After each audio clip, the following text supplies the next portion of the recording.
In today's video, I'm going to teach you how to create a Microsoft School account to access Microsoft Forms 2026, full guide. If your school uses Microsoft 365, you'll have a student or educator email that unlocks Microsoft Forms. That school-issued address is your key, so have it ready. This is different from a personal Microsoft account. Make sure you're using the one provided by your institution so you get access to Forms and the right sharing options within your school. Start by heading to forms.microsoft.com.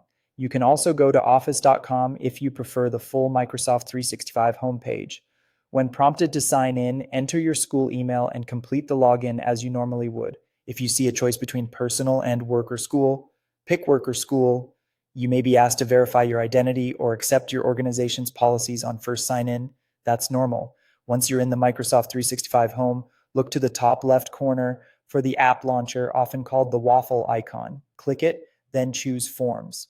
If you went straight to forms.microsoft.com, you'll land on the same Forms homepage either way. Here you'll see any existing forms tied to your school account and options to start something new. To create something from scratch, click New Form if you're collecting feedback, registrations, or surveys, or choose New Quiz if you want points, automatic grading, and correct answers built in. Give your form a clear title and short description so respondents know what it's about. As you add questions, you can switch types like choice, text, rating, or date, and mark important ones as required. Forms saves automatically, so there's no need to hunt for a save button. When you're ready to send it out, click Share. This is where you control who can respond. If you only want people inside your school to access it, choose the option that limits responses to your organization. If you need to reach parents, guests, or partners outside your domain, switch to allow anyone with the link to respond. Copy the link and paste it wherever you communicate, or use the built-in options to generate a QR code or send by email.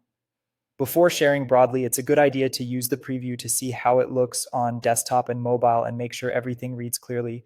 And that's it. Use your school email to sign in, open Forms from the app launcher, start a new form or quiz, and share it with the right audience. Follow those steps and you'll be up and running with Microsoft Forms using your school account in no time.